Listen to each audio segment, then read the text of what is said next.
हरिओम. 29 April 2021 या दिवशी पूजनीय स्वामीजींनी देह ठेवला. तेव्हापासून दरवर्षी या दिवसाच्या निमित्ताने आपण सर्वजण आश्रमात एकत्र जमतो. मागच्या वर्षी 27, 28 आणि 29 एप्रिलला आश्रमात शिबिर झालं होतं आणि शिबिराच्या दुसऱ्याच दिवशी सद्गुरू असती हृदयात या स्मृतिग्रंथाचं प्रकाशन झालं होतं. हे 4 स्मृतिग्रंथ वाचताना मला जाणवलं की स्वामीजींचा प्रत्येक साधकाशी विशेष असा स्वतंत्र संवाद होता, अगदी खास जिव्हाळ्याचा, फक्त त्या दोघांमधला असा संवाद. या आठवणी वाचताना स्वामीजींचं असणं मला शब्दाशब्दातून अनुभवायला मिळत होतं. माझ्यासाठी हा अनमोल ठेवा होता, कारण स्वामींना मी प्रत्यक्षात कधीही भेटलेले नाही. मला स्वामी माहिती आहेत ते यूट्यूब व्हिडिओमधले, अध्यात्माबद्दल सखोल ज्ञान देणारे, गोष्टी सांगणारे, त्या गोष्टींमधून नक्की काय शिकायचं आहे याची एक वेगळीच दृष्टी देणारे, तत्त्वज्ञानासारखा अवघड विषय सोपा करत तो एक्सप्लेन करताना भन्नाट विनोद सांगणारे, खळखळून हसणारे असे स्वामीजी. उत्साहाने भरलेल्या स्वामीजींच्या या व्यक्तिमत्वाने माझं मन व्हिडिओ बघताना कायम व्यापून जात असे. स्वामीजींच्या आशीर्वादाचं छत्र आपल्या डोक्यावर असावं असं मला तेव्हा सतत वाटायचं. व्हिडिओमुळे मी स्वामींना बघत होते, ओळखत होते, त्यांच्याशी माझा एकमार्गी संवाद चालायचा. पण तेव्हा मला कळलंच नाही की स्वामी आत्ता देहात नसले, त्यांची आपली प्रत्यक्ष भेट झालेली नसली तरी स्वामी आपल्याला अगदी व्यवस्थित ओळखतात. जेव्हा मला स्वामींचा आशीर्वाद मिळाला तेव्हा भान आलं की स्वामींनीच तर आपल्याला विविध प्रसंगात सांभाळलं आहे आणि आपल्याकडे स्वामींचं पूर्ण लक्ष आहे. स्वामीजींची रोज आठवण येतेच, पण आज हे सगळं मला आठवतं आहे कारण परवा 29 एप्रिलला आपल्या स्वामीजींचा चतुर्थ पुण्यस्मरण दिवस आहे आणि दरवर्षीप्रमाणे यानिमित्त आयोजित केलेल्या कार्यक्रमासाठी आपण सर्वजण आश्रमात एकत्र जमलो आहोत. तर या विशेष कार्यक्रमाची सुरुवात करूयात. स्वामीजींचे उत्तराधिकारी डॉक्टर गजानन नाटेकर यांचं आता निरूपण होईल आणि निरूपणाला जोडूनच स्वरदा देशपांडे यांचं अभंग गायन होईल. हरिओम. अखंडमंडलाकारं व्याप्तं येन चराचरं तत्पदं दर्शितं येन तस्मै श्री गुरवे नमः. ओम. श्रीराम. साधू वस्तू होऊन ठेला, संशय ब्रह्मांडाबाहेरी गेला, निश्चय चळेना ऐसा झाला या नाव सिद्ध. दासबोधातली सिद्ध लक्षणं. खरं तर स्वामींच्या पुण्यस्मरण दिवसासाठी आपण एकत्र जमलेलो आहोत.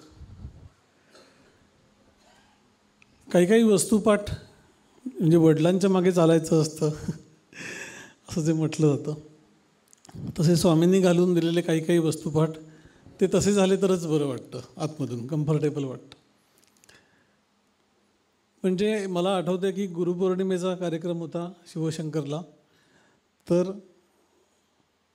गीतेचं जे प्रवचन चालू होतं त्याच्या पुढचंच अध्याय स्वामींनी गुरुपौर्णिमेला पण सुरू केला. म्हणजे गुरुपौर्णिमेचा दिवस आहे म्हणून आज गुरुपौर्णिमा स्पेशल प्रवचन करू असं न करता, त्याला कारण त्याने असं दिलं की स्वामी माधवनाथ असं म्हणत की अनध्याय होऊ नये, म्हणजे अध्ययन थांबू नये, भावनिकतेच्या भरामध्ये अध्ययन थांबू नये. तर त्याप्रमाणे तिची सवय ऐकण्याची अंगवळणी पडली आहे, त्यामुळे ती थोडीशी बोलण्यात आली तर मलाही कम्फर्टेबल वाटतं. पुण्यस्मरण हा विशेष शब्द पण या निमित्ताने, आपण पुण्यतिथी माहिती आहे आपल्याला, पण आता इंग्रजी कॅलेंडरची आपल्याला एवढी सवय झालेली आहे की तिथी लक्षात राहत नाही, शोधावी लागते कॅलेंडरमध्ये. त्यामुळे पुण्यस्मरण हे तारखेने आलेलं असल्यामुळे आपल्याला लक्षात ठेवायला सोपं जातं. पुण्याचे 2 प्रकार ज्ञानेश्वर महाराजांनी केलेले आहेत. पुण्यकर्म करणं म्हणजे काहीतरी चांगलं करणं, देवासाठी करणं, परोपकारासाठी करणं. पण त्याचा हेतू काय आहे? तर ज्ञानेश्वर महाराजांनी असं म्हटलं की या सगळ्याचा हेतू जर का स्वर्गप्राप्ती व्हावी, आमचं बरं चालावं, अशा प्रकारचा ऐहिक हेतू असेल तर त्याला महाराजांनी पुण्यात्मक पाप असं म्हटलं आहे. पुण्यात्मके पापे स्वर्गा जायचे. त्याने चांगली गती वगैरे प्राप्त होईल जी काय असेल.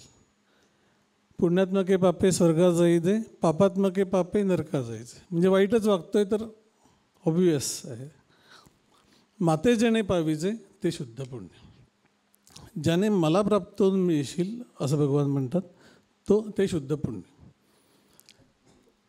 त्याप्रमाणे ज्यांनी आपल्या अगदी तरुण वयामध्येच माते जेणे पाविजे हे वाक्य चरण पूर्ण केला आणि त्याच्यानंतर जे पुण्यस्वरूप होऊन राहिले आणि मोठ्या कृपेने तो मार्ग अथपासून इथपर्यंत समजावून दिला, त्यांचं स्मरण म्हणून हा पुण्यस्मरण आहे. म्हणून त्या तत्वाकडे जाण्याचा मार्ग स्वतःला प्रकाशित करून घेणं या दृष्टीने आम्ही ते करत असू तर ते खऱ्या अर्थाने पुण्यस्मरण आहे. आणि मग ते रोजच आहे, मग त्याला काही अडसर नाही. अनेक उपमा सद्गुरूंना दिल्या जातात. त्याच्यामध्ये एक फेमस उपमा परिसाची दिली जाते की परिस लोखंडाला लावल्यानंतर त्याचं पण सोनंच होऊन जातं. त्याप्रमाणे समर्थांनी म्हटले पण ती उपमा पण तोकडी आहे, कारण परिस एकदा का लोखंडाला लागल्यानंतर त्याचं सोनं होतं, त्याचा काही परिस होत नाही दुसरा. पण सद्गुरूंचा ज्या शिष्याला स्पर्श होतो म्हणजे तत्वाचा स्पर्श करून घेतो, तो शिष्य पण परिस म्हणजे सद्गुरूच होऊन जातो. म्हणून परिसाची पण उपमा सद्गुरूंना कमी आहे. तर त्याच्यावर माझ्या मनात आलं ह्या दृष्टांतावर चिंतन करत असताना की स्वामीजी परिस होते यात काय शंकाच नाही. पण त्यांना जे एफर्ट्स घ्यायला लागले ते आम्हाला लोखंड बनवण्यापासून घ्यावे लागले. म्हणजे खरं तर परिसाने नुसतं टच केला तरी ते सोनं व्हायला पाहिजे, पण गंज काढण्यापासूनची तयारी स्वामींना खूप करावं लागलं. म्हणजे स्वामींचे एफर्ट्स आपण बघितले प्रत्यक्षातले, त्यांचं कार्यासाठीचं सगळं धडपड आणि ओढ समजून द्यावं यासाठी. पण आतले जे एफर्ट्स आम्ही त्यांना घ्यायला लावलेत त्याला काही सीमाच नाही. म्हणजे मागे एकदा बोलताना ते असं म्हणाले होते की सद्गुरू शिष्यासाठी काय करतात हे जर का त्याला खरंच कळलं तर तो वेडाच होईल. त्याप्रमाणे प्रत्येकाचा संबंध, म्हणजे आता रेश्माताई जसं म्हणाल्या की स्वामींशी प्रत्येकाचा स्पेशल संबंध होता, तो सगळ्या प्रकारे होता. म्हणजे प्रेमाचा पण होता, पण फटके खाण्यातच जास्ती होता. पण त्या फटके खाण्यामध्ये पण गोडी होती, कारण की आपल्या माणसाकडून अशा प्रकारे, म्हणजे हे सगळं भावनिकतेकडे मला न्यायचं नाही आहे, खरं तर हे सिद्ध लक्षणाकडे द्यायचं आहे. पण त्या स्मरणाच्या आधारे वाईट वाटून घेण्यापेक्षा त्या स्मृतीमधला जो आनंद आहे तो आम्ही साठवू. कारण देहाने सद्गुरू गेले म्हटल्यानंतर ते आता गेले, आता आमचं काय असं म्हणणाऱ्यांना सद्गुरू कळलेच नाहीत. ते तत्वस्वरूपानेच आमच्याबरोबर होते आणि मुख्य त्यांचं कार्य हे आहे की आपल्याबरोबर राहून साधक ते सिद्ध ही वाटचाल व्हावी. म्हणून कौतुक व्यक्तीला जे असतं ते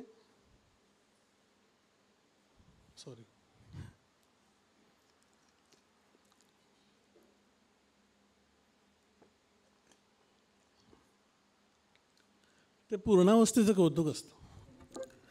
संतांकडे बघत राहावं असं वाटतं, कारण जे पूर्णत्व आम्ही आमच्यामध्ये शोधत असतो ते त्यांच्यामध्ये आम्ही बघत असतो. आणि असं व्हायचं आहे असं मला आत्मातून वाटतं. म्हणून त्यांची पर्सनॅलिटी म्हणजे ते आहेतच जरूर, पण त्याच्या पलीकडे जी अवस्था त्याने आंतरिक रीतीने गाठलेली आहे ते त्यांचं मूळ स्वरूप आहे. आणि त्या सिद्ध स्वरूपाचं माणसाला अप्रूप असतं. म्हणून सिद्धलक्षण हा याच्यावर थोडंसं आज बोलण्याचं कारण हेच आहे की अप्रूप सिद्धावस्थेचं आहे, सर्वांनाच असतं. म्हणजे त्याचा सर्वात आपल्याला नोंद पहिला प्रतिनिधी म्हणजे अर्जुन आहे. गीतेच्या सुरुवातीला पहिली सगळी रडारड करून झाल्यानंतर भगवंतानी झापलं, त्याच्यानंतर असं रडणं तुला शोभत नाही, मग हा तू लढण्याशिवाय तुला पर्याय नाही, नाहीतर हे लोक तुला येऊन मारतील, मग तू तत्वस्वरूपच आहेस, ज्याप्रमाणे आत्मा कशाने भिजत नाही तशाप्रमाणे तू फक्त निमित्त मात्र होऊन राहा, कर्मण्येवाधिकार असते वगैरे सगळं समजून झाल्यानंतर अर्जुनाचा प्रश्न एवढाच आहे की स्थितप्रज्ञस्य का भाषा, सिद्ध ज्ञानी व्यक्तीत असते कशी. म्हणून गीतेच्या सुरुवातीचा पण पहिला अर्जुनाचा प्रश्न हाच आहे की सिद्ध व्यक्ती कशी असते, कारण ते बघण्यामध्ये आम्हाला कौतुक असतं, कसं असेल, कसे असतील. साधकावस्थेमध्ये काय फार कौतुक असतं स्वतःचं असं नाहीच आहे. अनेक गोष्टी, साधकासी संदेह वृत्ती, पुढे होत असे निवृत्ती, या कारणे निसंदेह श्रुती साधू ओळखावा. संदेहवृत्ती अनेक प्रकारच्या शंका, प्रश्न, होईल की नाही, आम्ही त्याला लायक आहोत की नाही, अनेक गोष्टी घेऊन साधक चाललेला असतो. आणि सद्गुरूंनी जरी बोध केला तरी तो वैचारिक रीतीने कळलेला असला तरी प्रत्यक्ष चालण्यामध्ये बरंच काही अंतर पडतं आहे याचं भान साधकाला असतं. म्हणून स्वतःचा फोटो पाहण्यामध्ये जरी एरवी इंटरेस्ट असला तरी साधक म्हणून स्वतःचा फोटो बघण्यामध्ये फारसा इंटरेस्ट नसतो. लहानपणापासून म्हणजे स्वामींकडे आल्यापासून साधना करतो आहे, म्हणजे बऱ्याच लोकांचं हे व्यक्त होतं की साधना चाललेली आहे, म्हणजे मनोगतात कोणी इथे बसून व्यक्त नाही करत, पण आतमधून ते संवाद ज्या वेळेला होतात त्यावेळेला साधना करतोय पण अजून शांतता नाही लाभत आहे, स्पर्श झाला आहे असं वाटत नाही. तर त्याचं मला असं उदाहरण वाटलं, म्हणजे फॅन लावल्यानंतर गरम होतं आहे म्हणून आवाज येतो आहे पण वारा येत नाही, अशी जी अवस्था असते. तसं साधना तर चाललेली आहे पण त्याचा इफेक्ट जो व्हायला पाहिजे तत्वस्वरूपाचा अनुभव येण्यामध्ये तितका तर होत नाही. याचं कारण जो भाव सांभाळायचा आहे ते अजून तितकं साधलेलं नाही आहे. याचं कारण की अनेक अंतःकरणातल्या जे पूर्वसंस्कारांमधून आमच्या आवडीनिवडी डेव्हलप झालेल्या आहेत त्याच्यामधून ईश्वर विमुख राहणं ही आमची खरं सांगायचं तर स्वाभाविक टेंडन्सी आहे. त्याला इनर्शिया, जडत्व हे जे सगळे शब्द आहेत त्याचा एकमेव अर्थ म्हणजे तत्वविमुख राहणं, ईश्वर विमुख राहणं.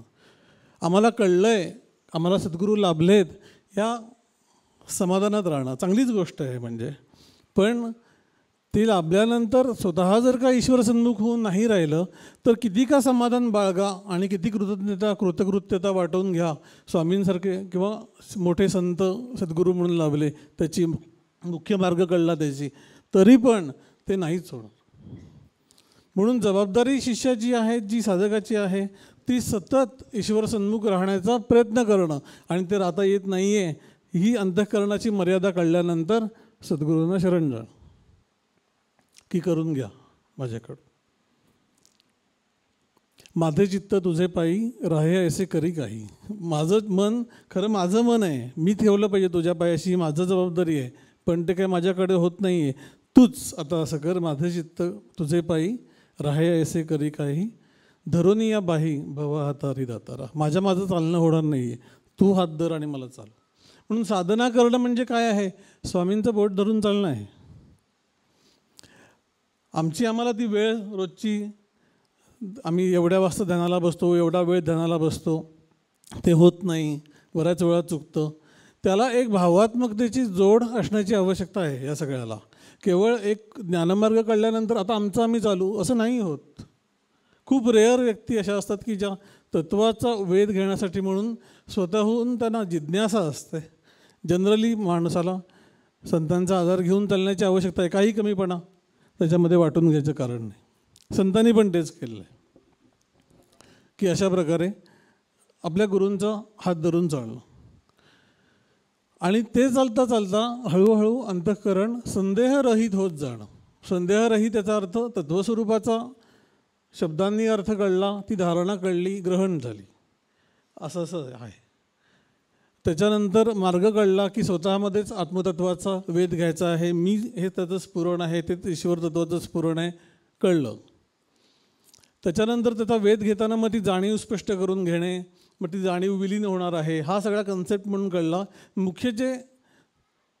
मुख्य संदेह होते ते सगळे बेसिक संदेह निघून गेले. पण असं जरी झालं तरीसुद्धा ते प्रत्यक्षात ज्यावेळेला होत नाही त्यावेळेला ते जाणार आहे तरी कसं पुढे याच्या बाबतीत संदेह राहतोच राहतो. आणि ती अवस्था कशी डेव्हलप होईल आणि नक्की त्या अवस्थेचं स्वरूप काय होईल जोपर्यंत अनुभवायला येणार नाही तोपर्यंत त्या बाबतीत संदेह राहतो. आणि हा संदेह एका रात्रीच जातो अशातला भाग नसून टप्प्याटप्प्याने जातो. त्यागाकडे अभावाचा, त्यागाकडे अज्ञानाचा, त्यागाकडे अविद्येचा, शनै शनै असं समर्थाने म्हटलं, क्रमाक्रमाने जातो. आणि तो क्रमाक्रमाने जाण्यासाठी मात्र आम्ही सदैव सजग असण्याची आवश्यकता आहे. आणि जिथे जिथे आमचा अडथळा आहे तिथे तिथे आम्ही ते समजून घेण्याच्या भूमिकेत राहणे, असं ओरिएंटेशन देणं हे संतांचं काम आहे की नक्की हा मार्ग चालायचा म्हणजे काय करायचं आहे. म्हणून साधक लक्षणं दासबोधामध्ये आल्यानंतर समर्थ ज्यावेळेला सिद्ध लक्षणं सांगायला जातात त्यावेळेला पहिली ओवी म्हणजे आधीच्या ओव्या सगळ्या आहेत पण त्याच्यानंतर सिद्ध लक्षणाची पहिली ओवी ही आहे, साधू वस्तू होऊनी ठेला, संशय ब्रह्मांडाबाहेरही गेला. म्हणजे तो संशय किती दूर गेला, ब्रह्मांडाबाहेरच गेला. आता फिरकायची पण सोय नाही त्याला जवळपास. वस्तू होऊन ठेला ह्या एका चरणामध्ये सगळा त्या व्यक्तीचा प्रवास समर्थाने आणलेला आहे. वस्तू होऊन ठेला, वस्तू याचा अर्थ तत्वस्वरूप, आत्मस्वरूप, तेच होऊन राहिला. मग तेच होऊन राहणं, ठेला म्हणजे राहिला, तर तेच होऊन राहण्यासाठी म्हणून जो प्रवास आहे आंतरिक रीतीने साधनेच्या मार्गाने चालण्यासाठी, तो प्रवास करत असताना त्याच्यामधला जो बौद्धिक भाग आहे त्याला फाटा न देता ती साधना आत्मस्वरूप समजून घेण्याच्या दृष्टीने करता करता हळूहळू ते तत्वस्वरूप स्वतःमध्ये उलगडून दाखवतं. कारण मुळात तत्वस्वरूपच आहोत आपण, असं सगळ्या वाङ्मयामध्ये सांगितलेलं आहे, संतांनी पण सांगितलेलं आहे. म्हणून ते ज्ञानस्वरूप आम्ही आहोत, फक्त त्याच्यावरची आवरणं आमच्या व्यक्तिमत्वाची थोडीशी सैल करण्याची जी प्रक्रिया आहे ती साधनेमधून होत असते. ज्यावेळी आम्ही इसेन्शियल सेल्फ हा जो शब्द स्वामींनी कॉईन केलेला आहे खरं तर, त्याच्यावर ज्यावेळेला फोकस करतो त्यावेळेला आम्ही जाणीवपूर्वक आमच्या व्यक्तिमत्वाचे जे कंगोरे आहेत ते थोडा वेळ हेतुतः बाजूला ठेवत असतो आणि आमचं शुद्ध अस्तित्व अनुभवण्याचा प्रयत्न करत असतो. हे तरी कोण करतो, तर त्यांनी म्हटलं तसं पर्सनॅलिटी सेल्फच करत असतो. ध्यान कोण करतो, पर्सनॅलिटी सेल्फच करत असतो. इसेन्शियल सेल्फ कशाला ध्यान करेल. म्हणून त्याच्या आड येणारं काय आहे तर आमच्या सगळ्या इतर आवडीच्या निवडीच्या गोष्टी ज्या आम्ही साधनेच्यासाठी म्हणून प्रतिकूल आहेत त्या सगळ्या गोष्टी आमच्या आड येत असतात. त्याला मग ते इच्छा, द्वेष वगैरे सगळं म्हटलं जातं. मुख्यतः दोन गोष्टी आड येतात, ते म्हणजे मी करतो, मी करता आहे ही भूमिका, आणि दुसरं म्हणजे मी उपभोगणार आहे. जे केलं आहे ते मी केलं आहे, सगळ्याच बाबतीत, व्यवहारातलं असेल आणि साधनेतलं पण असेल. मी केलं आहे, माझा स्वाध्याय चांगला झालेला आहे, कंसात इतरांपेक्षा. कारण इतरांपेक्षा म्हणण्यात जे सुख आहे ते कशातही नाही आहे. म्हणून मी केलं आणि त्याचं जे काय मिळणार आहे ते मला उपभोगायचं आहे. कौतुक असेल, प्रत्यक्ष फळ असेल, आणि ते नाही मिळालं तर त्याच्यानंतर होणारी घालमेल, ह्याच्यामध्ये स्वतःची पर्सनॅलिटी घट्ट धरून जी जाते किंवा त्याच्यावर जे लेप बसतात ते त्या मार्गाने होत असतात. रोजच आपण ते संस्कार, सकाळपासून रोज नवीन संस्कार आपण ग्रहण करत असतो. आपल्याला त्याचं म्हणजे भान पण नसतं की आपण रोज नवीन संस्कार क्रिएट करतो. पण जितके म्हणून आम्ही व्यवहारामध्ये अशा प्रकारे आसक्तीने राहू तितकं आम्ही रोज आमची बेसिक ठेवण अजून त्याच्यावर दृढ करत जातो. एका बाजूला साधनेच्या अंगाने आम्ही इसेन्शियल सेल्फवर फोकस करायचा प्रयत्न करतो दिवसातला 1.5 तास, आणि 18 तास म्हणजे जेवढे प्रत्येकाची जागा राहण्याची वेळ वेगळी वेगळी असू शकेल, पण जेवढं काय आम्ही जागू असू तेवढा वेळ इतर वेळ जर का आम्ही ईश्वर स्मरणात नसू सजगपणे, तर आम्ही परत ते संसारिकतेचे वेगवेगळे संस्कार स्वतःवर दृढ करत जातो. म्हणून एका बाजूला ध्यानासारखी मध्यवर्ती उपासना आहे आणि दुसऱ्या बाजूला व्यवहार आहे. त्याला सांगडतेची घालण्यासाठी म्हणून इतर वेळेला सुद्धा वेगवेगळ्या प्रकारे, वेगवेगळ्या उपासनांच्या आधारे, नामस्मरणाच्या आधारे, सगुण पूजेच्या आधारे, सर्व प्रकारे भावामध्ये राहण्याच्या आधारे, चिंतनाच्या आधारे आम्ही ईश्वराशी संबंधित होऊन राहायला पाहिजे. नाही तर ते एक मन हे अचानक ध्यानामध्ये बसल्यानंतर एकदम फॉरेन टेरिटरीमध्ये वावरतं. त्याला ते झेपत नाही. मग विचारच येतात आणि मग ध्यानानंतर थोडं कधीतरी बरं वाटतं ऑकेजनली, ज्यावेळेला आम्ही अशा प्रकारच्या कंड्युसिव्ह वातावरणात येतो. आश्रमात ध्यान छान लागतं असं जे वाटतं. याचं कारण की सगळे बाकीचे संस्कार आम्ही बाहेर सोडून आलेलो असतो. घरात सगळ्या गोष्टी आम्ही घेऊन असतो आणि त्यावेळेला ध्यानाला बसल्यानंतर त्याच वातावरणामध्ये फक्त तर डोळे मिटलेत, त्यामुळे मनाला काही चेंजेस जाणवत नाही, म्हणून ध्यान लागत. गुरुदेवांकडे एक साधिका आलेल्या होत्या आणि त्यांना त्या म्हणाल्या की अशा प्रकारे नामस्मरण करते, नेम करते, पण मनातले विचार काही थांबत नाहीत. तर ते म्हणाले की अंतःकरणात देव भरा, देव भरा. देव भरा म्हणजे काय, तर अशा प्रकारे ईश्वर भावात राहा. देव सगळीकडे भरलेलंच आहे. नभी वावरे जो अणुरेणू काही रीता ठावया राघवे विण नाही, पाठ आहे आम्हाला. पण तसं त्या भावात राहण्यामधून आमचं कर्तृत्व आणि आमचं, मी आता अशा अनेक गोष्टी उपभोगणार आहे, अशा प्रकारची जी भूमिका आहे ती थोडी तरी सैल होईल. आणि ती होता होता हळूहळू तत्त्वस्वरूपाचा अनुभव ज्या वेळेला अंशतः यायला लागेल. एक गोष्ट आहे की समजून घेणं, मार्ग समजून घेणं, साधना समजून घेणं आणि त्याच्यानुसार ते कसं बरोबर आहे हे ग्रास्प करणं, ग्रहणशक्ती बुद्धीची. आणि दुसरं म्हणजे आहे धारणाशक्ती. आणि धारणाशक्ती ही जी आहे ही तुम्ही गोष्टी अप्लाय किती करताय, किती इंटेन्सिटीने करताय आणि किती वेळ करू शकताय, ह्याला जास्ती महत्त्व आहे. ग्रहण होण्याला खूपच महत्त्व आहे. स्वामीजींचा सगळा फोकस जो आहे ते गोष्टी समजावून सांगणं, विशद करणं, अंडरस्टँडिंगच्या पातळीवर ते आणणं. मग तत्त्वस्वरूप होण्याची पण स्थिती अंडरस्टँडिंगच्या पातळीवर आली, आवश्यकच होतं. पण त्याच्यानंतर साधकांपाशी कर्तव्य हे उरतं की हे जे समजलेलं आहे ते ग्रास्प झालं, आता ते धारण करून आम्ही काही काळ राहू, एक्सपेरिमेंट करू स्वतःवर. तसं नाही केलं तर केवळ आम्हाला समजलं की चार चौघांपेक्षा थोडंसं सूक्ष्म समजलं, पण याचा अर्थ ते ब्रेक झालं असतला भाग नाही. उलट असं आम्ही आता सूक्ष्मवाले अशामध्ये एक वेगळाच अहंकार येऊन लागेल की हे बाकीच्यांचं आम्हाला आवडत नाही, आमचं हे एवढंच आहे. अरे तुमचं नाही तेवढंच जमलं आहे का हा प्रश्न आहे. त्यामुळे ते जमणं ह्याच्यासाठी म्हणून त्या धारणा सूक्ष्म आहेत आणि त्या सूक्ष्म धारणा पुन्हा पुन्हा पुन्हा पुन्हा अंतःकरणावर घोळवणं, त्या ॲप्लाय करून बघणं स्वतःला की कशा प्रकारे संतांनी जे केलं तो भाव अंतःकरणात धारण करून राहणं. आणि तो धारण करून राहायला म्हणून अंतःकरणाचं जडत्व हे आम्हाला सतत खाली खेचत असतं. मागे तो दृष्टांत मी रामकृष्णांनी जे देत असत तो की एका कोनाड्यामध्ये, म्हणजे एका बंद खोलीमध्ये एक कोनाडा आहे. पूर्वीच्या घरांना भिंतींना कोनाडे असत. त्या कोनाड्यामध्ये एक मुंगूस बसलेला आहे आणि त्या खाली पाणी भरत चाललेलं आहे आणि त्या मुंगसाला जीव वाचवायचा तर त्या कोनाड्यात जाणंच भाग आहे. म्हणून ते वर उडी मारतं आणि उडी मारल्यानंतर ते, पण प्रॉब्लेम असा आहे की त्याच्या शेपटीला वीड बांधलेली आहे. त्या विटेमुळे, त्या विटेच्या वजनामुळे ते परत खाली पडतं. म्हणजे सामान्य व्यक्तीची अवस्था कशी असते साधकाची हे ते दृष्टांताने सांगतायत की आमच्या अध्यात्माची किंवा धारणांची झेप आम्ही घेऊन त्या कोनाड्यात जायचा प्रयत्न करतो, पण जोपर्यंत शेपटीला बांधलेली वीट सुटत नाही, स्वामींच्या शब्दामध्ये जोपर्यंत त्याचा वीट येत नाही त्या विटेचा, तोपर्यंत आम्ही किती उड्या मारल्या तरी पुन्हा पाण्यामध्ये पडत असतो. स्वतःचंच वर्णन आपलं चाललेलं आहे, दिवसभराला लावून बघितलं की कळतं काय चाललं आहे.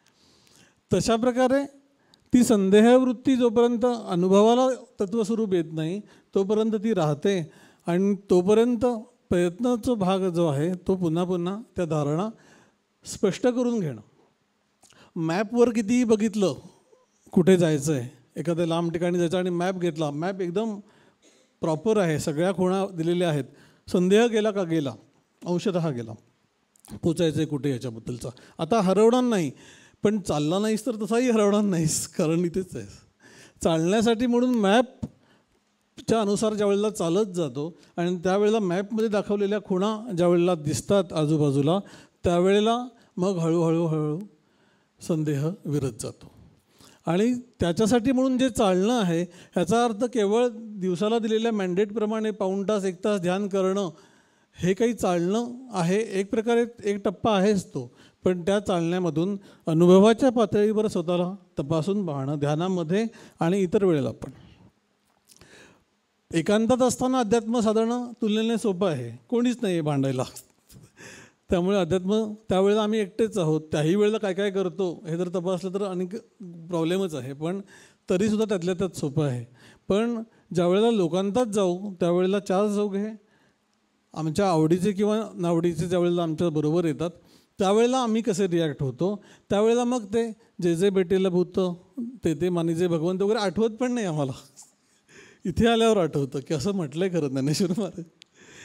अप्लाय करून बघताना आम्ही दरवेळेला ठेचकाळतो. आणि तरीसुद्धा तसं असलं तरीसुद्धा ठरवून काही गोष्टी आम्ही किमान आमच्या मनात उपजत जरी येत नसल्या तरीसुद्धा प्रयत्नपूर्वक धारण करणे, ह्याच्यामधून हळूहळू त्या गोष्टी अनुभवाला यायला लागतात. आणि आमची प्रकृती कुठे कुठे आम्हाला गाळात घालते हे कळतं की किती सूक्ष्म धारणांवर संत वावरत असतात. रामकृष्णांचे जे त्यांची सेवा केले मथुर बाबू म्हणजे राणी रासमणीचे जावई, अतिशय धनाढ्य व्यक्ती आणि थोडीशी वाया गेलेले, पण रामकृष्णांच्या प्रति अतिशय भाव होता. तर रामकृष्णांच्या सगळ्या त्या भावावस्था बघून त्यांना असं कुतूहल होतं की अशा प्रकारचं आपल्याला पण प्राप्त व्हावं दिव्य भाव. तर त्याच्यानंतर त्यांनी मागितलं पण तसं काहीतरी प्राप्त करून द्या. तर रामकृष्णांनी फारशी उत्सुकता दाखवली नाही आणि रामकृष्णांनीच पुढे असं म्हटलं आहे की मथुर बाबू सारखा मागे लागलेला होता की अशी मला भावावस्था प्राप्त करून द्या. आणि एक दिवस त्याला खरंच ती प्राप्त झाली आणि त्याच्यानंतर तो वेड्यासारखा फिरायला लागला. आणि मग रामकृष्णांकडे आला की हे सगळं बंद करून द्या आता. म्हणून भावावस्था आणि दिव्यावस्था ह्या आकर्षक वाटत असल्या तरी जे अंतःकरण अजून तितकं सबल नाही तोपर्यंत ते प्राप्त होणाऱ्याला आम्हाला प्रतिबंध करत आहोत. साधनेच्या अंगाने अशा प्रकारचे भाव स्वतःवर धारण करण्याच्या अंगाने आम्ही ते अंतःकरण त्या ईश्वर भावात राहायला म्हणून सक्षम करतो आहे. आणि अंतःकरणाचं म्हणजे शरीर आणि मनामध्ये एक हा बेसिक फरक आहे की शरीर जितकं एका ठिकाणी स्वामींच्या शब्दात लडदूसारखं राहील तितकं ते हळूहळू निरुपयोगी होत जातं. पण मन जितकं स्थिर राहील तितकं ते सबल होत जातं. जितकं मन फिरत राहील तितकं ते अनेक गोष्टींमधून वीक होत जातं. अनेक गोष्टींवर डिपेंड असणं, कोणीतरी चांगलं म्हणण्यावरच आमचा मूड चांगला राहणं, हे सगळ्या ज्या गोष्टी आहे ह्या आनंदी राहण्यासाठीची जी डिपेंडन्सी आमची अनेक फॅक्टर्सवर अवलंबून आहे. ज्या वेळेला ती सगळी सोडून आत्मनी एव आत्मना तुष्ट हा स्वतःच्या ठिकाणी संतुष्ट आहे, कशाचीही अपेक्षा नाही, स्थितप्रज्ञ, हा प्रवास बाह्य जाणाऱ्या मनाला हळूहळू रोखून त्याची क्षमता वाढवत स्वतःपाशी त्याला आनंदाचा स्रोत जो आहे ते आपण स्वतःच आहोत या धारणेपाशी पक्क येण्यासाठी म्हणून त्याला थोडा अनुभव कौतुके दावीत जायचे, हे ज्ञानेश्वर महाराजांचे शब्द आहेत. स्वतःपाशी राहण्याचा अनुभव दाखव, मग ते अनुभव दाखवता हळूहळू ते सिद्ध होत जाईल. सिद्ध याचा अर्थ तयार, जेवण चालू आहे प्रक्रिया आणि तयार आहे, याच्यामध्ये ते तयार असण्यामध्ये आता याच्यामध्ये पुढे काही प्रक्रिया होण्याची आवश्यकता नाही असा जो भाग आहे. त्याप्रमाणे अंतःकरण काहीतरी साधू बघतंय साधकावस्था, आणि ज्यावेळेला ते तस्वरूपामध्ये एकरूप होऊन गेलं आता काही करायची आवश्यकता नाही, सिद्धावस्था. म्हणून साधकावस्था आणि सिद्धावस्था या आत्म्याच्या अवस्था नसून मनाच्या अवस्था आहेत आणि त्या प्रयत्नपूर्वक चालताच होणार आहेत. हे समजून घेतल्यानंतर त्या अवस्था आम्हाला अनाकलनीय राहत नाहीत, किमान बुद्धीच्या अंगाने तरी. पण प्रत्यक्ष अनुभवात येत असताना काही काळ तरी आम्ही अशा प्रकारे ज्या प्रत्येक गोष्टीला व्हल्नरेबल आहोत ते सोडून देऊन सेल्फ कंटेंटेड असं होण्याची आवश्यकता आहे. ते होण्यासाठी म्हणून हा सगळा मार्ग मोठ्या कृपेने प्रकाशित होत इथे आलेला आहे आपल्यापर्यंत. आणि त्याचा जो भाग आहे एक म्हणजे अशा प्रकारे आत्मतत्वाचा वेध घेणं आणि दुसरा म्हणजे भावात्मकतेने राहणं. ते कशा प्रकारे राहता येतं, एक विशेष अभंग आहे की विषयांचा बंध न पडे आता, विषय तुझी होता भोगू कवणा. आता विषयाचा बंध पडत नाही.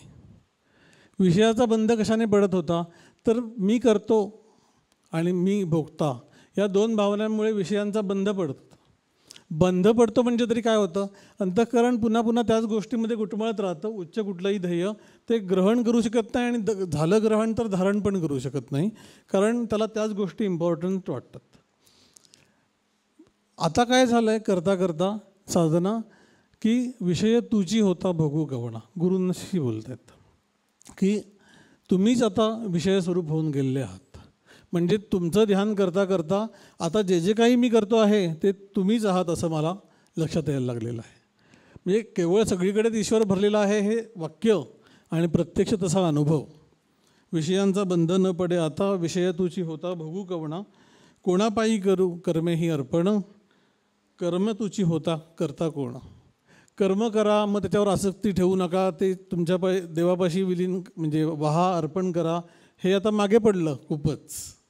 आता जो करतो आहे माझ्यामधून ते पण तुम्हीच आहात, जे करतो आहे ते कृती पण तुम्हीच आहात आणि जे काही कर्म घडतं आहे ते पण तुम्हीच आहात, असा भाव ओरिजिनली अनुभव.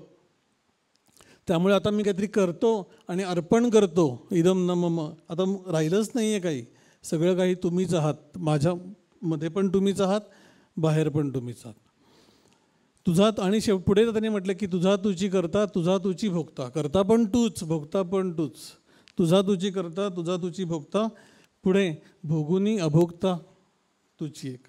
भोगत असताना पण अभोगता तत्वस्वरूप पण तुम्हीच आहात. गुरूंबद्दल चाल. एकैक स्वरूपा स्वामी हे माधवा. अशा सर्व प्रकारे सर्व रूपांनी तुम्हीच आहात हे स्वामी माधवनाथा. चिद्रूप जयंत दाखवी आता. जयंत म्हणजे स्वामी, हा स्वामींचा अभंग आहे, स्वामींनी रचलेला. वयाच्या 25-26व्या वर्षीचा अभंग आहे.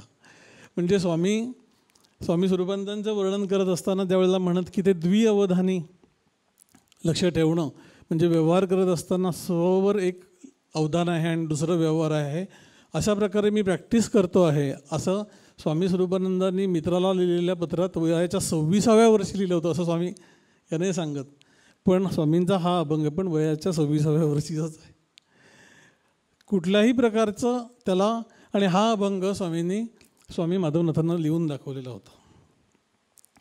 आणि त्या काळामध्ये स्वामींना काव्यस्फुरण होत असे आणि त्याच्यामधून हा अभंग स्वामी माधवनाथांना नेऊन दाखवल्यानंतर स्वामी माधवनाथांनी खूप उंचीचं रचना आहे अशी कौतुक केलं.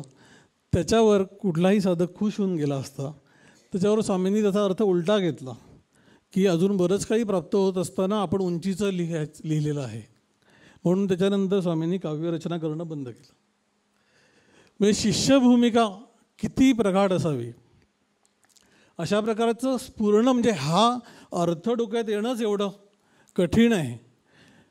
म्हणजे ॲप्लाय करून बघू आपण की सगळं भोगणारा पण तूच आहेस, कर्म पण तूच आहेस. म्हणजे दुपारी नैवेद्याचं भोजनाला बसल्यानंतर जे काही आहे ग्रहण करतोय ते पण तूच आहेस, खाणारा पण तूच आहेस. मग आता मी खाल्लं आणि त्याची चव किती भारी होती हे इम्प्रेशनच मनावर येत नाही आहे नैसर्गिक.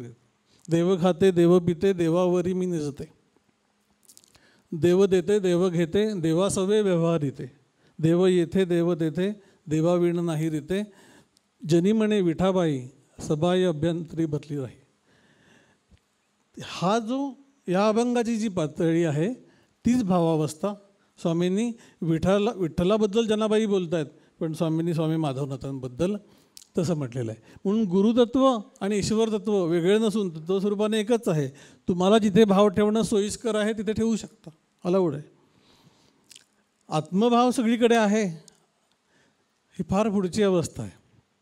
म्हणून स्वामींनी पण मागणं मागत असताना या सगळ्या स्वरूपात तुम्ही मला दिसता आहात.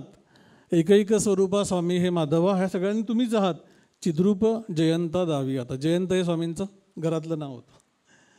तरी चिद्रूप दाखवा म्हणजे चैतन्य रूपाने मला आता तुम्ही प्राप्त व्हा असं मागणं मागितलेलं आहे. कारण भावावस्थेच्या पलीकडे एक योगाची अवस्था आहे आणि भावावस्था कितीही सखोल असली तरी ती अंतःकरणाच्या पातळीवरतीच आहे. आणि सर्व भावांचा अभाव करून आत्मभावात लीन होऊन जाणं ही फायनल अवस्था आहे, हेही याच्यामध्ये विसरलेलं नाही. भावाचं कौतुक करणं, भावाचं प्रदर्शन करणं हा स्वामींचा स्वभावच नव्हता. पण याचं कारण की पुढची जी योगाची अवस्था आहे, भावाचं कौतुक करत बसल्यामुळे तिकडे दुर्लक्ष व्हायची मोठी शक्यता आहे. कारण भाव जोपर्यंत अंतःकरण शुद्ध आहे तोपर्यंत राहील. हळूहळू आम्हाला ते जमलं, या भावनेतून ते खाली येता येतं परत ते सांसारिकतेत उतरायची शक्यता असते. ते मी स्वामीजींना एकदा विचारलं होतं. म्हणजे ह्या अशा प्रसंगामध्ये त्यांच्या आठवणी सांगणं हा एक आवडीचा भाग आहे, पण त्याच्यातून काही शिकता आलं तर त्या आठवणींना काहीतरी मजा आहे. की ज्या चतुर्विध मुक्ती सांगितलेल्या आहेत, सलोकता, समीपता, स्वरूपता, सायुज्यता, त्याचं एक ट्रॅडिशनल वर्णन एक आहे की मग तो देह ठेवल्यानंतर विष्णू लोकात जातो, शिवलोकात जातो, मग तो स्वरूप म्हणजे त्याच्यासारखंच स्वरूप होऊन जातं, गणपतीचा भक्त असेल तर तसा होतो वगैरे. पण ते काही स्वामींनी फार असं कुठेही मानलेलं नाही. मला असं त्यावेळी वाटलं होतं की सलोकता, स्वरूपता, समीपता, सायुज्यता हा जो क्रम आहे हा इन इटसेल्फ प्रोग्रेसिव्ह आहे. तर त्याच्यावर मी म्हटलं होतं त्यांना की मी त्यांना विचारण्याची कधीतरीच म्हणजे काय म्हणतात धरिष्ठ व्हायचं, पण काही वेळेला थोडी लिबर्टी घेऊन विचारू का म्हटल्यानंतर तर विचार असं म्हटल्यानंतर मग विचारणं व्हायचं. तर त्याच्यामध्ये त्यांना म्हटलं होतं की हा प्रोग्रेसिव्ह आहेत का, तर हो म्हटलं हे प्रोग्रेसिव्हच आहे. प्रोग्रेसिव्ह इन द सेन्स त्या व्यक्तीची धारणा जितकी प्रगल्भ होत जाईल तितकं तो ते पुढच्या अवस्थांना योग्य होत जातो. आणि या 3 मुक्तींना पहिल्या चळण आहे असं समर्थ म्हणतात. आणि फक्त सायुज्य मुक्तीला चळण नाही, कारण ती तत्वस्वरूपच आहे. तोपर्यंतचे सगळे मी ईश्वराच्या साम्राज्यात राहतोय, त्याच्या आधिपत्याखाली राहतोय, त्याची सत्ता मान्य करणं, त्याच्या जवळ आहे असं भावनेने बाळगणं, सर्व दिव्य गुण अंतःकरणामध्ये बाळगणं, या सगळ्या गोष्टी अंतःकरणाच्या पातळीवर आहेत. आणि अंतःकरण हे जितक्या उन्नत होऊ शकतं ते जर का सांभाळलं नाही तर ते परत खाली यायची शक्यता पण तितकीच आहे. म्हणून त्या मुक्ती या काही काळ प्राप्त झाल्यानंतर जर नाही सांभाळलं तर ते समर्थांनी खूप छान म्हटलं की सुकृत संपल्यानंतर देवता ढकलून देतात. देवता ढकलून द्यायचं कारण नाही आहे, आम्हीच आम्हाला ढकलून खाली येतो, घसरतो आम्ही. म्हणजे देवता ढकलण्यापेक्षा आमचं मन घसरतं. पण सायुज्य मुक्तीमध्ये जे आहे ते तत्वस्वरूप होऊन गेल्यानंतर तिथे मनाचा प्रश्न नसून अनुभवाच्या पातळीवर ते येतं, जिथे मनच नाही. अशा प्रकारचा तो अभंग स्वामींचा की ज्याच्यामध्ये भावावस्थेची सर्वात्मक सद्गुरूंचं दर्शन आणि अतिशय सखोल भावावस्था ज्याच्यामध्ये त्यांना प्राप्त आहे आणि पुढचं योगावस्था पण प्राप्त व्हाव्यात अशा प्रकारचं मागणं माधवनाथांकडे स्वामींनी मागितलेलं आहे. तो अभंग या निमित्ताने आज पहिल्यांदाच थोडंसं बोललं पण गेलं त्याच्यावर आणि स्वरदाने त्याला चाल पण लावली आहे. तर तो आपण ऐकूया आणि त्याने या सेशनची सांगत आहे. हरि ओम.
विषयांचा बंध न पडे आता, विषयांचा बंध न पडे आता, विषयांचा बंध न पडे आता, विषय तुची होता भोगू कवणा, विषय तुची होता भोगू कवणा, विषया विषयांचा बंध न पडे आता, विषयांचा बंध न पडे आता. कोणापायी करू कर्मेहि अर्पण, कोणापायी करू कर्मेहि अर्पण, कर्म तुची होता करता कोण, कर्म तुची होता करता कोण, करता कोण, तुझा तुची करता, तुझा तुची भोगता, तुझा तुची करता, तुझा तुची भोगता, तुझा तुची करता.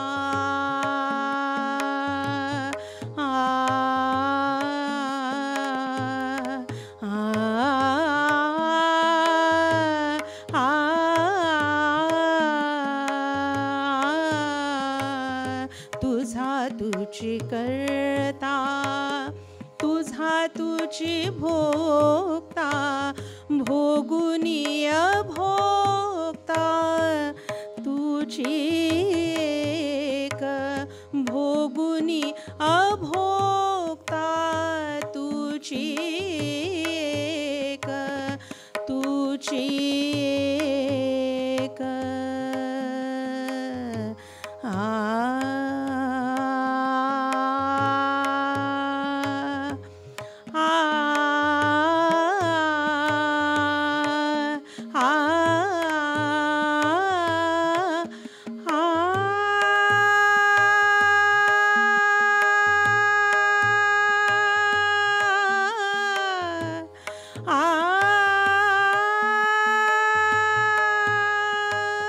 एकैक स्वरूपा स्वामी हे माधवा, एकैक स्वरूपा स्वामी हे माधवा, एकैक स्वरूपा, एकैक स्वरूपा, एकैक स्वरूपा स्वामी हे माधवा, चिद्रूप जयंता दावी आता, चिद्रूप जयंता दावी आता, दावी आता.